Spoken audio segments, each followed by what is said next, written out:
लेकिन सच से फखर जी मुंह क्यों फेरना? क्योंकि जो सच है वो तो विदेशी मीडिया भी दिखा रही थी, वही दिखा रही थी कि नंगरहार में एक बच्चा कैसे मासूम अपने परिवार वालों के खो जाने के दर्द में रो रहा है। देखिए मीनाक्षी, मुझे नहीं पता कि आप लोग किस तरीके से चीजों को रिपोर्ट करते हैं, लेकिन मैं एज ए जर्नलिस्ट रिपोर्ट करता हूँ चीजों को। नहीं, हम भी ऐसे नॉट जर्नलिस्ट ही एज ए रिपोर्ट करते हैं फखर जी। सुने सुने, बात सुने ना, बात सुन ले। आपने क्वेश्चन नहीं, कर लिया, आपने मुझे जो अपनी बात करने सरकाज़म दिया वही मैंने आपको वापस थाली में परोस के ठीक दे है। दिया जी। बात आपने कहा कि जी फला मीडिया देखें, फला मीडिया क्या रिपोर्ट करता है वो अपनी जगह होगा, कि अल जजीरा क्या करता है। अल जजीरा के साथ मेरा कुछ काम मौजूद है, और बहुत पहले से 2015, 16 और 17 में मौजूद है। ऐसा नहीं है कि कोई अनहोनी है। इसके अलावा इंटरनेशनल मीडिया के बहुत सारे प्लेटफॉर्म से मैं खुद अपेयर होता रहा हूं, मैं काम करता रहा हूं। मैं ये नहीं कहता कि सारी चीजें झूठ है। उसके ऊपर मेरे पर्सनल प्लेटफॉर्म के ऊपर वीडियोस मौजूद है कि बिल्कुल सिविलियंस की कैजुअलिटीज हुई है उस अटैक के अंदर। जिस बच्चे की बात करें जिसके पास रहमानुल्लाह गुरबाज कल रात गए हैं, और जिसको अभी जो अफगानिस्तान के आर्मी के लोग उनके पास गए, उनको मुबारकबाद दे रहे हैं। मेरे ख्याल आपने इंट्रो में वो वीडियो चलाई थी पश्तो में, उनको कह रहे हैं कि हमने उनके 40 बंदे मार दिए। व्हाट द थिंग इज, मैं कहता हूं कि एयर स्ट्राइक्स जितनी भी पाकिस्तान ने की आज से, ये 2022 से ये सिलसिला स्टार्ट हुआ है। 2026 में गालिबन ये 6th टाइम है कि एयर स्ट्राइक पाकिस्तान ने की। और अभी जो 2:30 बजे वाला लघमान वाली, मुझे थोड़ी देर पहले खबर मिली कि लघमान में एक और एयर स्ट्राइक किया पाकिस्तान ने, आपके शो से कुछ देर पहले, तो उसके हवाले से ये खबर आ रही। मेरे ख्याल ये 7वां या 8वां टाइम होगा कि पाकिस्तान कर रहा है। उसका कोई फायदा नहीं हो रहा। देखिए, उसको मैं और मेरे जैसे बेशुमार लोगों ने कहा कि ये गलत है और कैजुअलिटीज हुई है। यूनाइटेड नेशन ने उसके ऊपर कहा। मैं कह रहा हूं, अल जजीरा ना भी कहता, क्या मुझे नहीं पता? मैं रिपोर्ट नहीं करता रहता हूं अफगानिस्तान को या खैबर मैं पख्तूनख्वा को आपकी या बातों बलूचिस्तान से को, मुझे आंशिक नहीं तौर पता। पर सहमत हूं, लेकिन मेरा सवाल तो यही है ना, जब आप भी ये मान रहे हैं कि सिविलियन कैजुअलिटी हुई है, जब रिपोर्ट्स भी ये मान रही है सिविलियन कैजुअलिटी हुई है, तो फिर क्यों ये आतंकवाद इस नाम के सहारे फिर पाकिस्तान ये कह रहा है हम अफगानिस्तान का नामो निशान मिटा देंगे? देखिए, ये सेम चीज ना पाकिस्तान और इंडिया का, और इंडिया और पाकिस्तान और अफगानिस्तान का है। इंडिया फिर ये क्यों कहता है पाकिस्तान एक न्यूक्लियर पावर है, यूनाइटेड नेशन का मेंबर है, सारी दुनिया में रिकॉग्नाइज है, क्यों कहता है? ठीक है, ये बातें मैं कहता हूं कि ये ऐसे नहीं हल होती। नहीं, मुझे इसके लगा लिए आप ये कहना चाह रहे पाकिस्तान को हैं, भी ये बात बैठना तो पूरी पड़ेगा। दुनिया जानती है कि देखिए, पाकिस्तान में ये आतंकवादी ना पलते स्ट्राइक से हैं, खत्म होंगी, ना पाकिस्तान ये में मिसाइल हमलों आतंकवादी से खत्म मरकज होंगी, ना रहते किसी और हैं, चीज से खत्म होंगी। है ना? इस बात से तो कोई इनकार आरज़ू जी कर नहीं सकता, इस बात से तो कोई इनकार कर नहीं सकता। और जब वाकई में Pakistan is calling for a full fledged war, तो फिर इसमें सऊदी अरब से मध्यस्थता करवाने के लिए, सऊदी अरब से बात करने की क्या आवश्यकता आ गई थी पाकिस्तान को? देखें, कहीं ना कहीं तो इस लड़ाई को रोकना होगा। कहीं ना कहीं जाकर डायलॉग पे ही जाएंगे तो फिर पहले से कोशिश क्यों ना की जाए।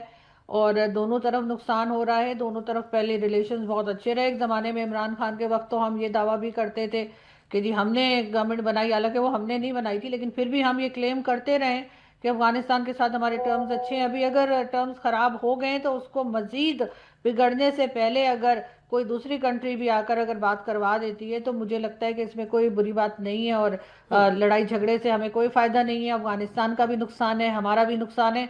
हमें कहीं ना कहीं इस सिलसिले को रोकना होगा। अपनी गलती को, दोनों कंट्रीज में जिसने भी कोई गलती की है उसको मानना होगा और चीजों को सुधारना होगा। इसलिए कि ऐसा करके सिर्फ दोनों कंट्रीज का आपके नुकसान है, नजरिए में फायदा कोई नहीं है। गलती कहाँ हुई है? देखें, गलती जो है वो यहाँ पे जो एकदम से इन्होंने एक जो अपना एक गवर्नमेंट ने और गवर्नमेंट ऑफिशियल्स ने जो स्टेटमेंट अपना बना लिया था। पहले तो हमने अफगानिस्तान के लोगों को यहाँ पे रखा अफगान वॉर के बाद, और या उसके दौरान, और उसके बाद एकदम से जब हम उन्हें निकालना शुरू किया है तो उन्हें फौरन निकल जाओ और अभी चले जाओ, फिर उनको टेररिस्ट पुकारना, तो कभी उनको गद्दार कहना, कभी नमक हराम कहना। वो जो कहते हैं ना कि जंग बंदी से पहले जुबान बंदी होनी चाहिए, तो वो हमारे यहाँ नहीं हुई। हमने इतनी कड़वी बातें बोली जिससे सिर्फ और सिर्फ नफरतें बढ़ी, कम नहीं हुई। इसी वजह से हम आज इस हाल को हैं और इस वक्त भी वो सिलसिला हमारे यहाँ रुका नहीं है। आज भी हमारे मिनिस्टर्स और हमारे गवर्नमेंट ऑफिशियल्स जिस तरह की बातें कर रहे हैं, मेरा ख्याल है उनको अवॉइड करना चाहिए और अपने वर्ड्स को जो है थोड़ा सा सोच समझ के इस्तेमाल करना चाहिए। अच्छा, कुछ और जो रिपोर्ट्स हैं और जो लगातार मैं फॉलो कर रही हूँ, इंटरनेशनल मीडिया भी जो रिपोर्ट कर रही है वो तस्वीरें मैं देख रही हूँ।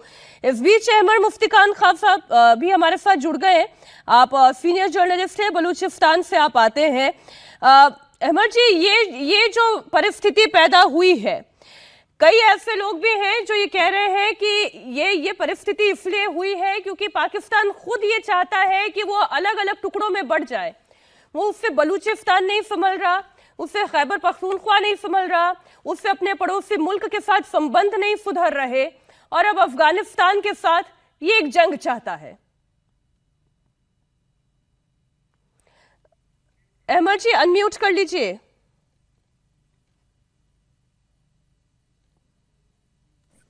जी, तो बहुत शुक्रिया, नमस्कार। देखने में तो ऐसे ही लगता है कि जीएचक्यू और आपपारा, ये जो दो मरकज है पाकिस्तान के, जो पाकिस्तान को चलाते हैं अमेरिका के कहने पे और बरतानिया के कहने पे, ये दो मुल्क है ना मेन जो पाकिस्तान को चलाते हैं, और फिर शायद चाइना से भी या वहां से ये भीख मांगते हैं। तो ये जीएचक्यू ने, लगता है आपपारा ने फैसला कर लिया है कि इनको पाकिस्तान नहीं चाहिए। हमारे लोग तो देखे शुरू दिन से ही ये जो जाली नाम है, आप जितने भी स्थान हैं आप देख ले, सब स्थान किसी कौम के वजह से उनका नाम हुआ है, चाहे वो आपका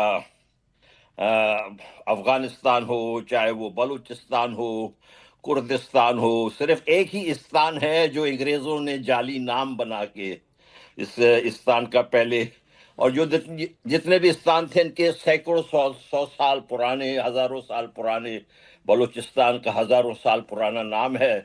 ये पाकिस्तान अंग्रेज का बनाया हुआ। अब देखिए, लगता ऐसा है कि ये अपने हतमी अंजाम पे पहुंच चुका है। आपका एक घटिया जनरल इस वक्त जो पाकिस्तान के सफेद और स्याह का मालिक जी। क्यों है, आसिम मुनीर इस वजह से है कि उसने बंदूक के जोर पे कब्जा किया हुआ है, इसमें कोई शक नहीं है। वो जो है, ये जो बेचारा आसिफ जरदारी है या बेचारा शहबाज शरीफ है, ये सब के सब डरे हुए हैं इससे। और इसने बंदूक के जोर पे, आप देखें, एक शख्स जो बंदूक के जोर पे अपने ही कौम को गुलाम बना ले, फिर वो समझे कि आके हमें बलूच को गुलाम बनाए या अफगानों को गुलाम बनाए, ये उसकी बस की बात नहीं है।